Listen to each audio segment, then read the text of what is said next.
Hey, let me tell you something real quick. Imagine marrying a man you've never met, hoping for love, only to find yourself locked in a nightmare. She thought she was getting a fresh start. Instead, she ended up running for her life barefoot, broken, and alone in the wild. But just when it seemed like the end, a stranger stepped out of the trees and changed everything. This story you're about to hear is not just about fear. It's about courage. It's about a woman who refused to stay silent. A woman who escaped abuse, climbed mountains, faced the cold, the hunger, the darkness, and still didn't give up. I want you to feel what she felt, to see what she saw, to walk that same lonely trail with her, and witness how, in the middle of nowhere, she found something she never expected. So, sit back, breathe deep, and let me take you into the mountains where freedom was waiting. Please like, subscribe, and turn on the bell notification icon so that you will be the first to be notified each time I post new stories. The sun bled red over the Montana plains as Clara yanked the worn laces of her boots tight, her fingers trembling. Her heart didn't just pound, it raged against her ribs, a trapped thing finally fighting back. Weeks of swallowing fear had hardened into this. Tonight, she would leave Thomas. She had arrived in Montana, stupid with hope, a mail-order bride clutching dreams like fool's gold. His letters had been sweet, full of promises, love, safety, a new beginning. But Thomas's kindness had peeled away the moment the stagecoach dust settled, revealing the truth beneath. A man who measured his worth in control, his love in bruises. The homestead wasn't a home, it was a cage, its silence thicker than the winter snow. Her gaze cut north, toward the mountain's jagged teeth biting the horizon. Madness, some would say, to run into that wilderness alone. But Clara had learned this much. Madness was staying. The satchel at her hip held crumb-stolen bread, a canteen, the knife she'd hidden like a secret. One deep breath, then she stepped into the dusk. The wind hissed through the grass, not just whispering, but cheering, go, go, go. Dawn smeared the sky in bleeding pinks and golds as Clara clawed her way through the forest, her breath ragged. Every snapped twig was a gunshot, every rustle of leaves, Thomas's footsteps. He'd know she was gone by now. He'd come. God, he'd come. The land turned savage, roots tripped her. Slopes tore at her skirts. Her feet screamed, blisters bursting with every step. But pain was nothing new. She gritted her teeth and pushed harder. The Sioux knew these mountains, the story said. Knew them like breath, like battle. She wasn't fool enough to hope for their mercy, but maybe, just maybe, they'd scorn Thomas more than her. Night crashed down. She collapsed beneath a jutting rib of rock, gnawing on stale bread like a starved animal. The shawl around her shoulders was thin, useless, but she pulled it tighter anyway. Above, the stars blazed, cold and indifferent. Yet for the first time in years, her lungs filled with something other than dread. Free. The word was a spark in the dark. She'd bleed before she let it die.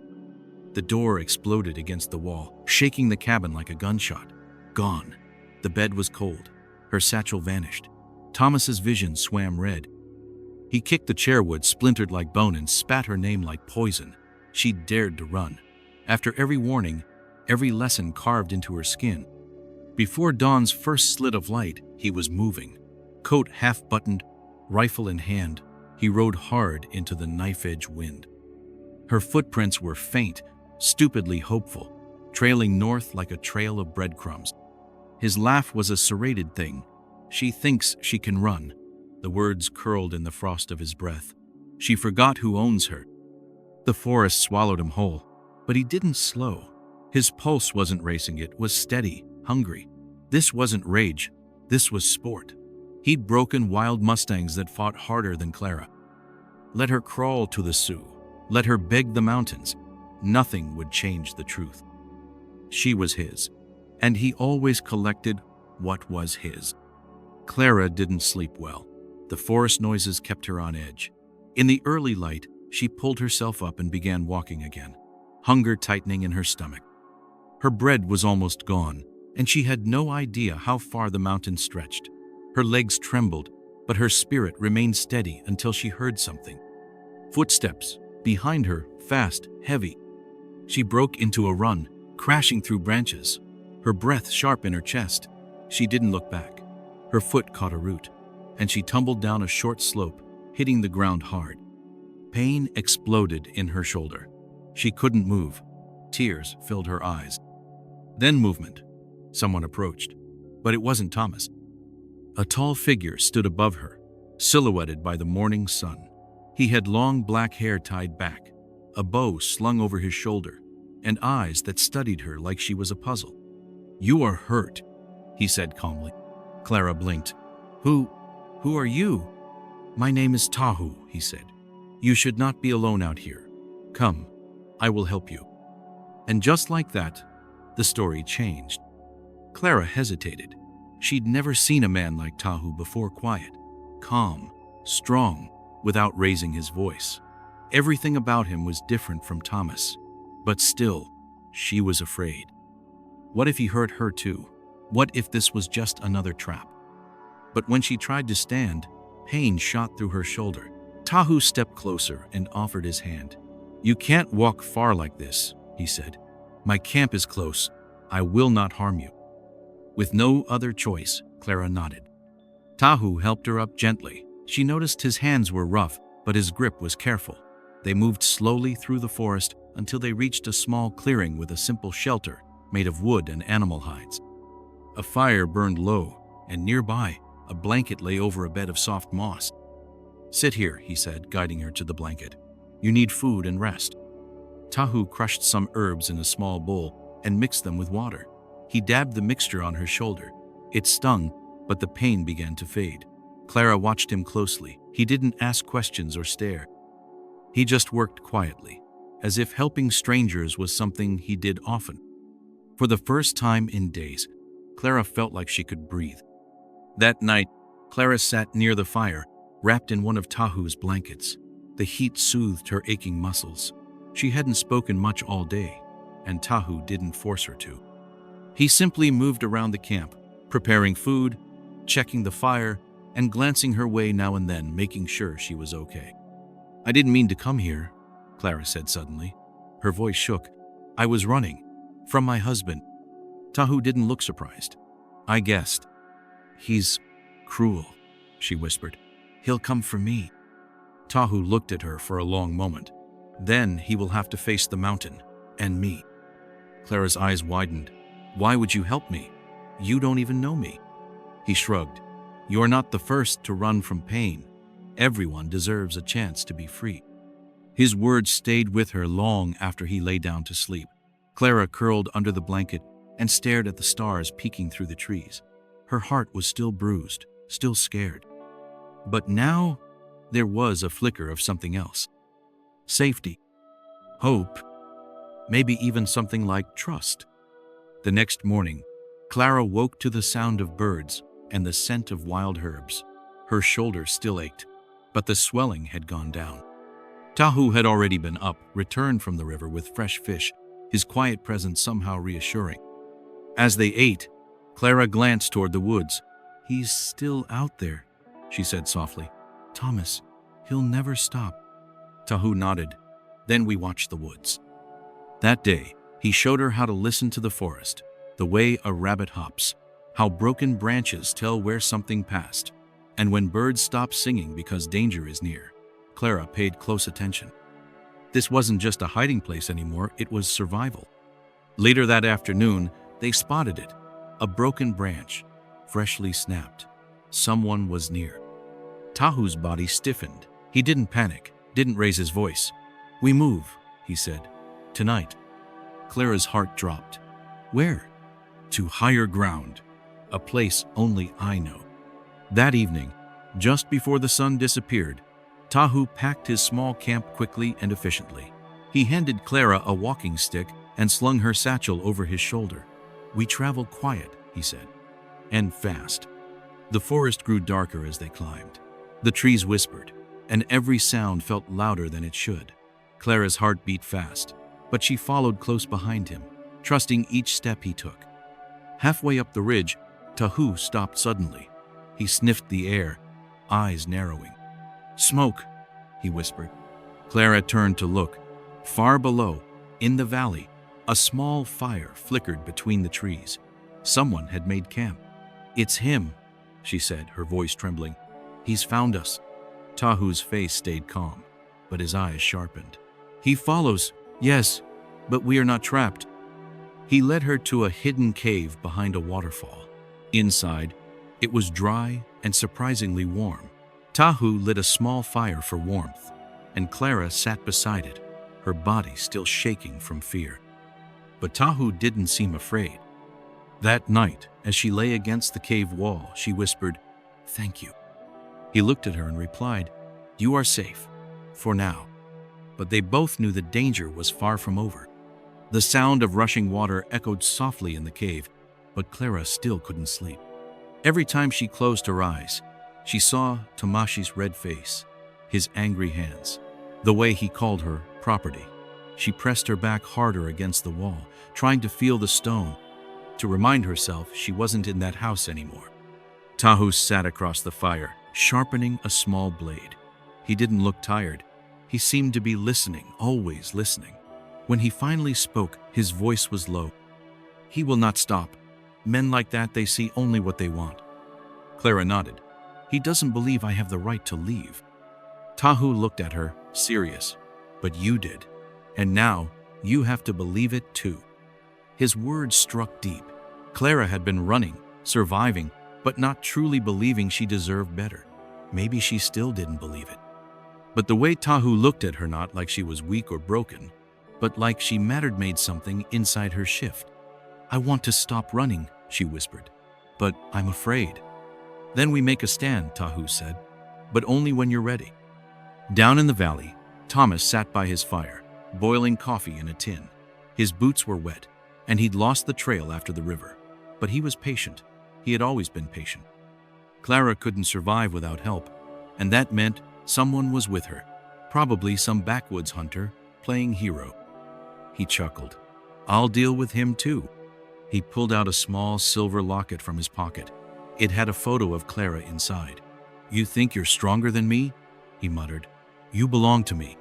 Meanwhile, up in the cave, Tahu gave Clara a small task, carving markings into a flat rock using a bone tool. "It's our sign," he said. "So I know you were here if we get separated." Clara's hands shook at first, but she kept working. Suddenly, above the waterfall, a hawk cried out and circled once before flying away. Tahu stood instantly. "The hawk never cries without reason," he said. "He's close." Clara's throat tightened. It was time to decide, keep running or prepare to fight. Tahu looked at her with steady eyes. "We can't hide forever. If we face him, we end it." Clara nodded. "Then let's end it." The next morning, Tahu handed Clara a small wooden spear. It wasn't heavy, but it felt strange in her hands. "You must learn to protect yourself," he said, "even when I'm not there." Clara hesitated. "I've never fought before." "You've survived. That's harder." They trained in a quiet patch of forest, where tall pine trees formed a circle like nature's own arena. Tahu taught her how to hold the spear, how to plant her feet, how to move with balance. She stumbled a lot at first, but he never laughed. He just showed her again, calm and patient. By midday, her arms burned and her legs shook, but there was something new in her eyes' determination.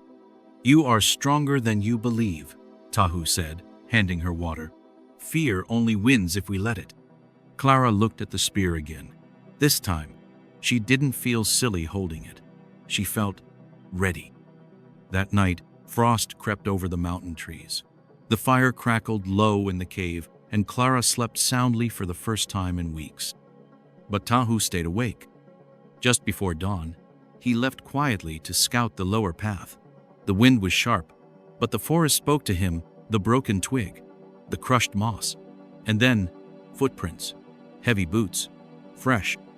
Thomas was close. Tahu followed the tracks in silence, stopping only when he reached a ridge overlooking the river. Below, Thomas stood with his rifle, pacing, scanning the trees like a wolf sniffing out a trail. Tahu narrowed his eyes. He was no longer tracking them at random, was moving with purpose. He had figured out their direction. Tahu returned to the cave in long strides.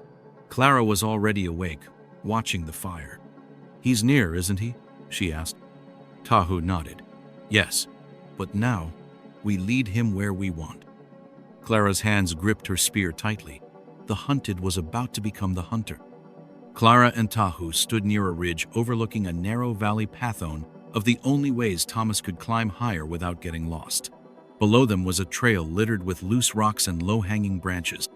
Tahu had picked it carefully. "We lead him here," he said. "Then we decide what happens." Clara's heart beat hard in her chest. What if he doesn't come this way? Tahu gave a half smile. He will. He's loud, proud, and blind with anger. Together, they laid the trap. Tahu tied snares between tree roots and scattered fresh tracks that made it look like Clara had gone ahead alone. Meanwhile, Clara placed a worn scarf, something Thomas would recognize, on a branch where he'd be sure to spot it. When they finished, Tahu turned to her. "You can still leave. I can face him alone." "No," Clara said. "He stole my life. I won't let him take anything else." Hours passed. The sky turned orange with sunset. Every rustle in the trees made Clara hold her breath. Then they heard boots crunching leaves, a branch snapping, and the low muttering of a voice she knew too well. Thomas. He moved up the trail with his rifle in one hand, scanning the area like a hunter closing in.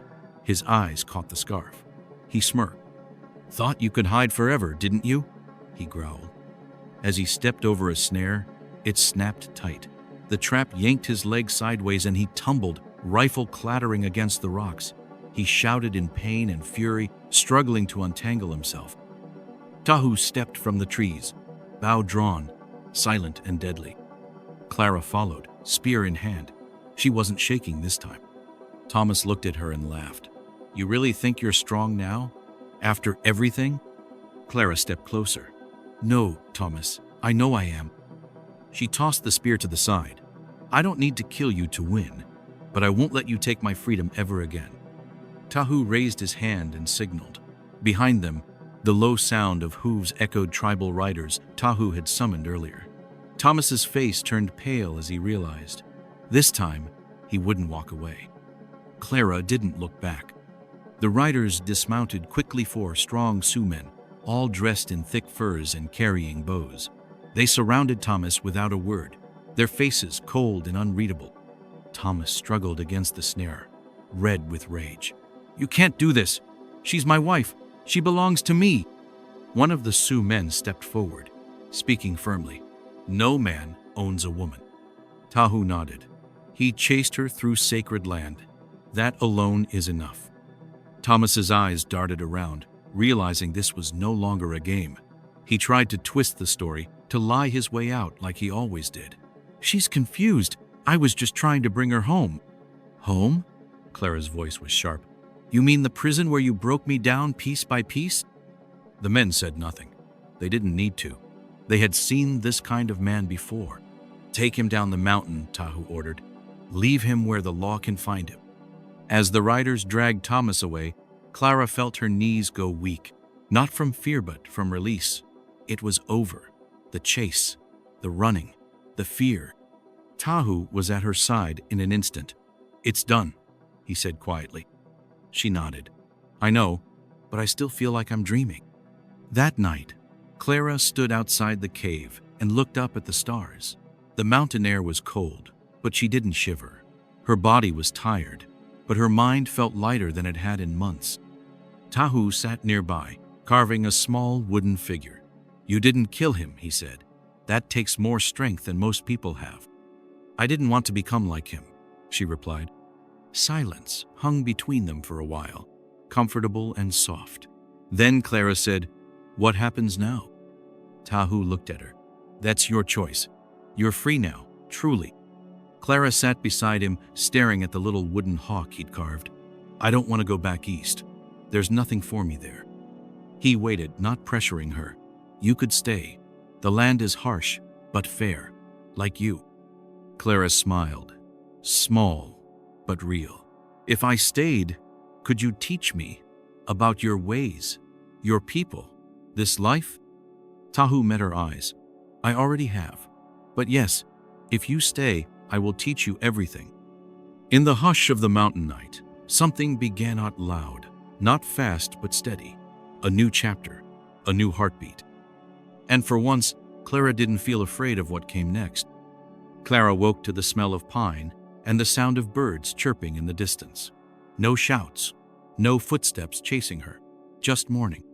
She stepped outside the cave and found Tahu already preparing food near the fire. You wake like the sun now, he teased gently, early and quiet. Clara smiled. I like the mornings here. That day, he took her deeper into the forest to teach her how to live off the land. She learned how to track deer by hoof prints, how to tell which berries were safe, and how to listen for changes in the wind. They walked along narrow paths and crossed streams. Clara dipped her hands into cold mountain water and drank straight from it. For the first time in her life, she felt connected not just to a person, but to the earth itself.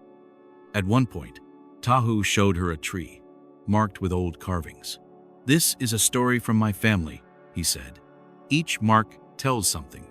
Pain, strength, victory. Clara touched the bark gently. Maybe one day I'll add mine. Tahu nodded. You will. Your story is not done yet. A few days later, while gathering herbs near the lower trail, Clara heard something unexpected voices. Not the angry shout of Thomas or the quiet tone of the Sioux, but townfolks. Two men on horseback rode by below, talking loud. Did you hear about the lady who ran from her husband? One said. They found him tied up outside the sheriff's office. Said she had help from some Indian. Serves him right, the other laughed. I heard he treated her like a dog. Guess she bit back. Clara ducked low in the brush, her heart racing. But she wasn't afraid they didn't know she was there. And this time, no one was hunting her. Later that evening, she told Tahu what she heard. They're talking about me, she said, half in shock. And they're on my side. Tahu looked thoughtful. Sometimes people see the truth, even when it's late.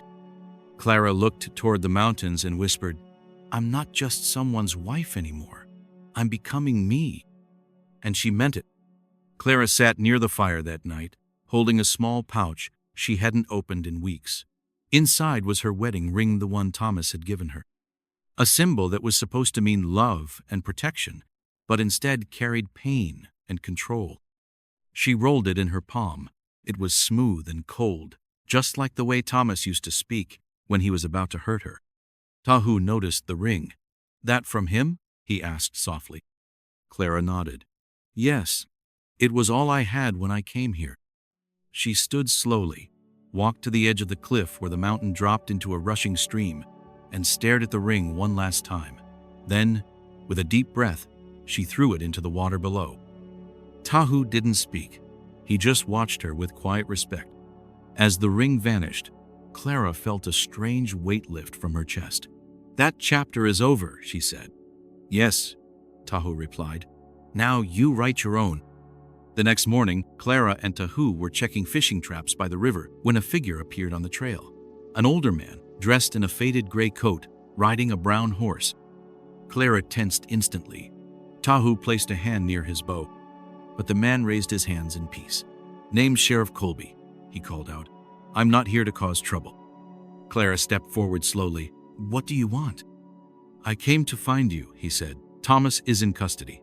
Won't be getting out anytime soon. But I heard how you escaped, and I wanted to say I'm sorry. Sorry? Clara frowned. The sheriff nodded. I ignored the signs. I've seen women like you before. Heard their cries, their excuses, their silence. I should have done something sooner. Clara said nothing. The wind carried the silence between them. I brought papers, the sheriff added, pulling something from his coat.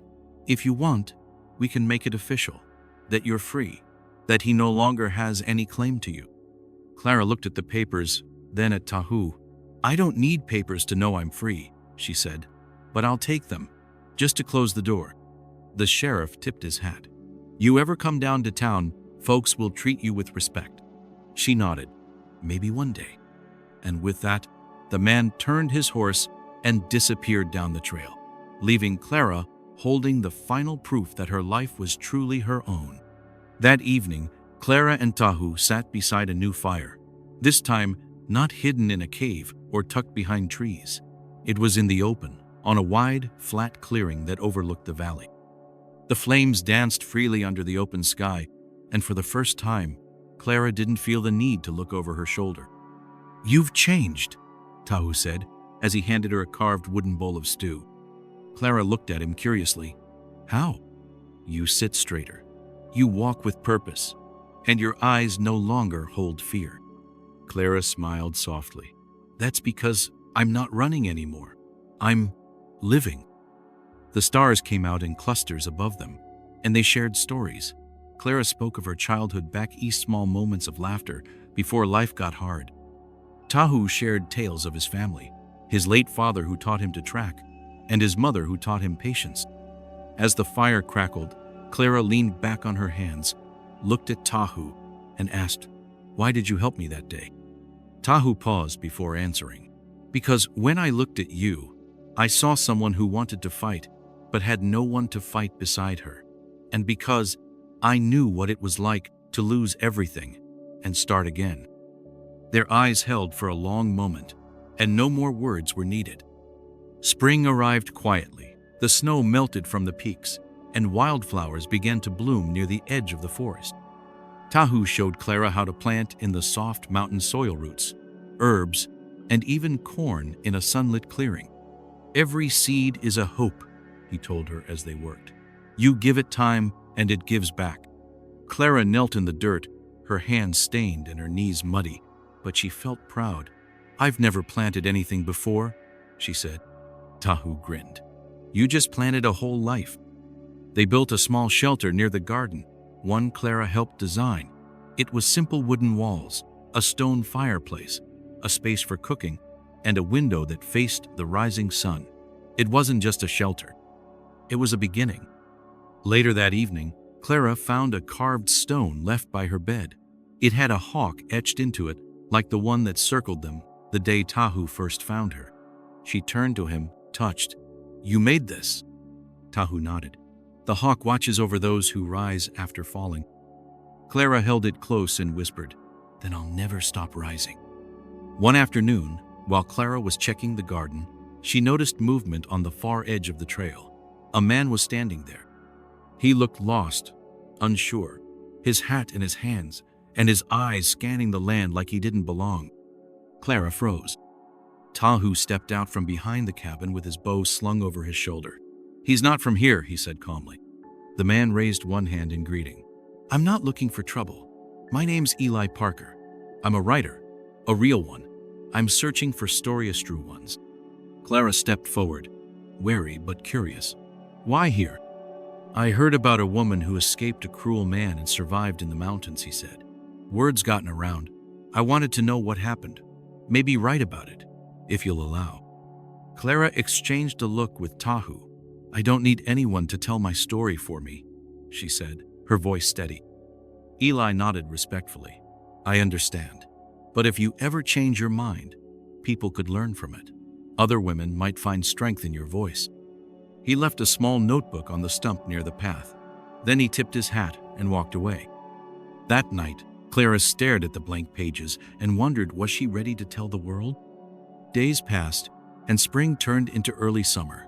Clara sat on the porch one morning, writing in the notebook Eli left behind. Not for the world, not yet, but for herself. Each word helped her heal. Each sentence gave her power. She wrote about the pain, the fear, the long nights in the cave, and the moment she stood over Thomas, unafraid. Then she wrote about Tahu. That evening, Tahu returned from hunting with a rabbit and a smile. "You look peaceful," he said. "I'm writing," she replied. "Not for anyone else, just for me." Tahu sat beside her. "Your words are sharp, not like knives, but like arrows. They'll land where they need to." They shared dinner outside, and for the first time, Clara laughed freely, fully. The sound echoed through the valley. "Did you ever think," she asked in between bites, "that you'd be stuck with a loud woman from back east?" Tahu chuckled. "I didn't think I'd find someone who could plant hope in the middle of stone, but here you are." Clara leaned her head against his shoulder. The wind was soft. The stars were gentle. And for once, her heart didn't ache. It beat. As summer deepened, Clara and Tahu's quiet life began to stir with whispers from the valley town below. Word of Clara's survival and Thomas's arrest had spread farther than expected. Some people cheered her on, but others, especially those loyal to Thomas's family, were not pleased. One afternoon, Tahu returned from trading herbs in town with a serious look on his face. "They're talking more now," he said. "Some say you embarrassed the wrong people." Clara's heart tightened. "What does that mean?" Tahu handed her a folded paper. It was a letter, unsigned, and written with cold words. "You belong back where you came from. You brought shame to this town. Next time, we won't just send a letter." Clara's hands shook. For a moment, all the fear came rushing back like a wave trying to drown her. But she didn't cry. She didn't run. "They want me scared," she whispered. "But I won't be." Tahu looked her in the eye. "Then we prepare." They reinforced the cabin, tightened the traps, and left signs on the trees a silent warning to anyone who dared come too close. This time, Clara wasn't running. This time, she would stand. That night, the moon was full, casting silver shadows across the trees. Clara couldn't sleep. She stood on the porch with her shawl wrapped tight and the notebook pressed to her chest. Then she heard Itwig snapping. Tahu appeared beside her in seconds, bow in hand. He motioned silently toward the trail. Out of the trees came a figure, a man, drunk and stumbling, holding a torch. "We don't want your kind here," he slurred. "You think you can come up here, act like you're better than us?" Clara stepped forward. "Go back. You have no right to be here." The man lit the torch higher. "Maybe I'll burn this whole place down." Before he could take another step, Tahu fired an arrow into the ground just inches from the man's foot. The thud echoed like thunder. "Next one goes through your boot," Tahu said calmly. The man stared at them, both Clara's steady gaze, Tahu's unwavering aim. Then he dropped the torch and stumbled away. Clara's legs were trembling when it was over, but she didn't fall. She stood tall. "You didn't even flinch," Tahu said, proud. Clara exhaled slowly. "Because I'm not afraid of fire anymore." The next morning, a strong wind swept through the mountains. It howled between the trees and carried with it the scent of rain and something else changed. Clara stood at the edge of the garden, her hair whipping around her face. For the first time in weeks, the cabin felt small. The mountain felt vast. Tahu joined her, his eyes scanning the horizon. "You feel it too?" he asked. Clara nodded. "Something's coming. I don't know what, but it feels big." Later that day, a young Sioux boy arrived at their camp. He brought news. The town sheriff had been replaced. Thomas's brother, a wealthy rancher with political power, had paid off enough people to get a new man in charge, a man who didn't care much for justice. "They're stirring the pot," Tahu said quietly, "and it's you they want to boil." Clara stared at the boy, then at Tahu. "We need to go down there." He blinked. "To town?" Clara nodded. "We've hidden long enough. Let them see my face. Let them know I'm not afraid." Tahu didn't argue. "Then I ride beside you." The ride into town was quiet but tense. Clara wore a plain dress, her hair braided, her back straight. Tahu rode beside her with his bow strapped across his chest. The townspeople stopped and stared as they passed some with respect, others with cold judgment. When they reached the sheriff's office, Clara dismounted and walked in without knocking. The new sheriff, a man with a thick mustache and hard eyes, looked up from behind the desk. "Well," he said, smirking, "look who's come down from the mountains." Clara stepped forward. "I heard Thomas's brother helped put you here. That true?" The sheriff leaned back. "I don't ask who signs the checks. I just do the job." "Then do your job," Clara snapped. "Thomas tried to kill me. I defended myself. If you don't enforce the law, we'll go higher. We'll make noise. You think the world won't care? They will. And I'll make sure they hear every word." The room went silent. Even the sheriff's smirk faded just a little. Tahu stepped in behind her, tall and quiet like a shadow. The sheriff glanced between them, then sighed. "I don't want trouble." Clara narrowed her eyes. "Then don't protect it." As they left, people whispered behind them, but no one blocked their way. She wasn't just surviving anymore, she was being seen. Back in the mountains, Clara sat on the cabin porch with a cup of hot tea in her hands and the notebook in her lap. She stared at the empty page before her, then slowly began to write again. But this time, it wasn't about Thomas or the pain he caused. It was about who she had become. She wrote her full name across the top of the page, Clara Elridge. It was the first time she had used it without Thomas's last name. The name she'd buried under marriage and fear now felt alive again. Hers. Tahu stepped outside, drying his hands with a cloth. Writing again? Clara nodded. This time, I'm not writing to remember. I'm writing to rebuild. She told him she was thinking about publishing her story, just like Eli the writer had suggested weeks ago. Not to be famous, she said, but because there might be a woman out there right now, stuck, scared, thinking there's no way out. Tahu looked at her with pride. Then your voice might be her rope. Clara smiled, heart full. Then I'll pull hard. A week later, Clara walked down the trail to where the trading riders passed. She gave one of them a sealed letter, her story, with a note addressed to Eli Parker. If he still wants to write it, she told the rider, now's the time. 3 days later, the rider returned with a package. Inside was a letter from Eli, along with a printed copy of a short article. Her article. It had been published in a New York paper under the title, "The Mountain Didn't Save Me, It Made Me," by Clara Elridge. Clara's hands trembled as she read her own words in print. Tahu watched her from across the room, arms folded, smiling with his eyes. I didn't think I'd feel this, she whispered. What? Proud. Eli's letter was short and simple. It's powerful, Clara, and people are listening. You've already changed more than one life, including mine. Clara folded the letter and tucked it into her notebook. I think I'm ready for the world to know I didn't just survive, she said. I fought, and I found love, real love. Tahu raised an eyebrow. Love, huh? Clara blushed, but didn't look away. Yes, and I'm not afraid of it anymore. The evening sky turned gold as the sun dipped behind the mountains. Clara and Tahu sat outside their cabin. Dinner finished, silence resting comfortably between them. The fire crackled low, casting warm shadows across their faces. Tahu took something from his Pokita small leather pouch. He turned it in his hand a few times, then looked at her. I've been thinking, he said. Clara glanced over. That's dangerous, she teased. He smiled softly.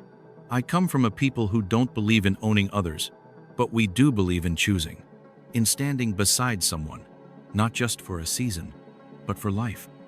Clara's breath caught. He opened the pouch and pulled out a simple silver band, shaped and carved with tiny mountain peaks. This is not to replace the past, he said. It's to honor the future, if you choose it. Clara stared at the ring. It didn't feel like a chain. It felt like a key. She didn't need time to think. Her heart already knew. Yes, she whispered. Yes, I choose this life. I choose you. They didn't have a preacher or a church, but they had the mountain, the fire, and the truth between them. Clara wore a cream-colored shawl Tahu had gifted her months ago. Tahu wore his father's eagle feather. The same Sioux riders who once helped protect Clara now stood around them in a circle of respect. There were no grand speeches, just simple promises spoken from the heart. I don't give myself to you, Clara said. I share myself with you because I am whole now. Tahu took her hands, and I walk with you, not ahead or behind, wherever the trail leads. Afterward, they ate fresh stew, laughed, and even danced barefoot under the stars. There was no fear, no guilt, no shadow of Thomas left in her mind. Later that night, as they lay beside the fire inside their small cabin, Clara whispered, I never imagined this, not in my wildest dreams. Tahu kissed her forehead. That's because you weren't dreaming back then. You were surviving. And now you're living. And with that, Clara finally closed her eyes, not to escape, but to rest. Summer brought color and calm to the mountains. But nature never stayed quiet for long. One afternoon, dark clouds rolled in, quick and heavy. Thunder cracked across the sky as rain poured down in thick sheets. Clara and Tahu rushed to pull down their drying herbs and tie down the garden fence. Inside the cabin, wind howled against the wooden walls. As lightning lit up the sky, Clara held a candle steady and laughed. "Do you remember when even the sound of a door closing used to make me jump?" Tahu glanced at her and nodded. "Now you stand against storms." They waited out the rain together, wrapped in blankets, sipping warm broth. The next morning, Clara stepped outside and gasped. In the sky above the valley was a double rainbow, wide and clear. It arched over the trail that had once led her to pain and eventually to peace. She turned to Tahu. "I think I'm ready to build more." He raised an eyebrow. "What kind of more?" Clara smiled. "A school, a place for girls. Girls like me who were told to be quiet, who were told they couldn't." Tahu didn't laugh or blink.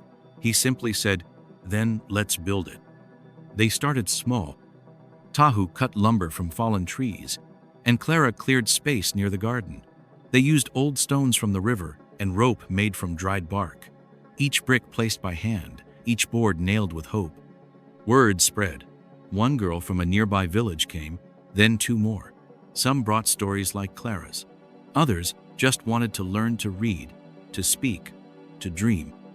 Clara taught during the day writing, counting, and strength. Not just the kind in your arms, but the kind in your voice. "I'm not a teacher," she once said to Tahu. He corrected her gently. "Yes, you are, because you lived." One day, a small wagon arrived at their trail.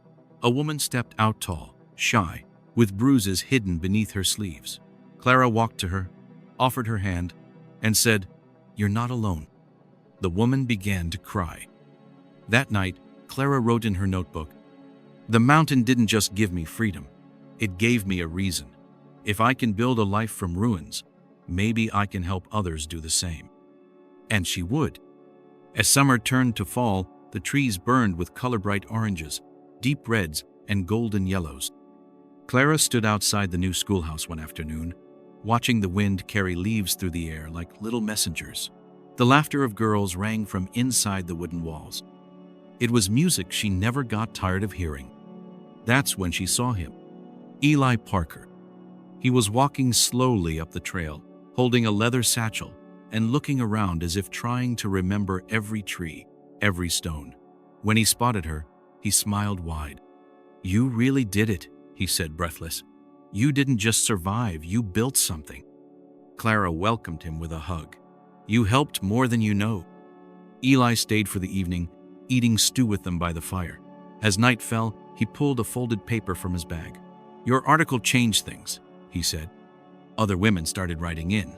"We published their stories too. You started a wave, Clara." She held the paper in her hands, flipping through pages filled with names, quotes, and photos of women from all over. "You've become more than a story," Eli said. "You're a symbol." Clara blinked back tears. "Then I'll keep walking. Let them follow my footsteps." That night, Eli asked if Clara would consider coming east to speak at events, to meet other survivors, to help more women in person. Clara was quiet for a long time. Tahu didn't say a word, just listened. Finally, Clara said, "I don't think I was meant to live in the noise of cities, but I can speak from here. I can write. I can host. Let them come to the mountain. Let them see what's possible." Eli smiled. "That's more than fair, and a lot more powerful." As he left the next morning, Clara handed him a sealed envelope, another story, written by hand. "I'll make sure the world reads it," he promised. Later, Tahu stood beside her, watching the trail where Eli disappeared. "You could have gone," he said. Clara shook her head. "I have everything I need, and more than I ever dreamed." She looked out over the valley, the school, the home they built. "I used to think I was just a broken girl who ran, but I'm not." Tahu smiled. "What are you then?" Clara answered, "Strong and sure. I'm a mountain woman now, and mountains don't bow to storms." Clara stood in front of the small mirror, brushing her hair as the early morning sun filtered into the cabin. Her fingers paused over a faint scar on her collarbone, a mark left by one of Thomas's outbursts long ago. For years, she had hated it, covered it, hid from it. Today, she didn't. She traced it gently, not with shame, but with strength. "This isn't ugly," she whispered. "It's proof I survived." Outside, the schoolgirls decorated the clearing with autumn flowers and colorful ribbons. Today was the one-year anniversary of the school's opening and Clara's arrival to the mountain. Everyone from nearby villages had come to celebrate. There were songs, homemade food, and dancing. One young girl, barely 10, stood beside Clara during the feast and asked, "Miss Clara, were you ever scared?" Clara knelt beside her. "Every day. But then, one day I realized, being brave doesn't mean you're never scared. It means you choose to keep going." The girl nodded, eyes wide, then ran off to join the others. Tahu caught Clara's eye from across the clearing. He held up a small wooden carving, the mountain hawk, now with 2 smaller birds flying beside it. Clara smiled. "A new chapter," she whispered. That night, as Clara was cleaning up the schoolhouse, one of the traders handed her a letter. "Came from the sheriff's office," he said. Clara's heart skipped. She took it slowly, hands trembling as she read the name on the front, Thomas Elridge. She didn't open it immediately. Instead, she walked to the edge of the cliff, where she first threw away her wedding ring. She sat on a flat stone, alone with the quiet. Finally, she opened it. The letter was short, apologetic in tone, but empty in truth. Thomas claimed he had changed in jail, that he hoped she was well, that he still thought about her. Clara read it twice. Then, without anger, she tore it slowly in half, and then again, and again, until the pieces fluttered into the wind. She didn't feel fear, or pain, or even rage. She felt done. When she returned to the cabin, Tahu was waiting. "It was him?" he asked. Clara nodded. "Yes, and now he's just a name in my past, nothing more." She rested her head on Tahu's shoulder, and for the first time, the past had no power over her at all. A few weeks later, just as the first snow began to dust the edges of the trail, a new visitor arrived. She couldn't have been older than 16. She wore a red shawl wrapped tight around her shoulders and had dirt on her face, blisters on her hands, and fear in her eyes, the same fear Clara once carried. Clara saw her before she even spoke. The girl didn't ask for help. She didn't have to. Clara brought her inside, gave her warm soup, and helped her wash. She didn't push for answers. But that night, as the fire cracked softly and the wind howled outside, the girl finally whispered, "He hit me, told me I was nothing. I ran, and I don't know where else to go." Clara took her hand gently. "You came to the right place." The girl began to cry, not just from pain, but from relief. Tahu came in with a blanket and sat quietly beside them. "Can I stay here?" the girl asked between sobs. Clara squeezed her hand. "You can do more than stay. You can start again." That night, another soul was added to the mountain. Another chapter began. The school had grown. There were now nearly 20 girls who called the little valley their home. The once empty clearing buzzed with life, laughter, learning, and healing. Clara stood before them one crisp morning, with the wind in her hair and a story on her lips. "Once," she began, "I thought my life was over. I was trapped, bruised, and invisible. But then I climbed this mountain, and it taught me something hope is not given. It's chosen." She looked at the young faces before her, some smiling, some still healing, all listening. "You are not what they called you. You are not your bruises. You are not your past. You are your fight, your voice, your future." The girls clapped. A few cried. One even stood and said, "Miss Clara, you make me brave." Later that evening, Clara and Tahu walked the ridge where they had once hidden. Now, they walked hand in hand, no longer hiding, but watching over all they had built. The stars were bright. The wind was calm. Clara whispered, "I thought the mountain saved me, but really, it made me." Tahu kissed her forehead, and now it makes many. From runaway to leader, from hunted to healer, Clara had become more than a survivor. She had become a legend. The end.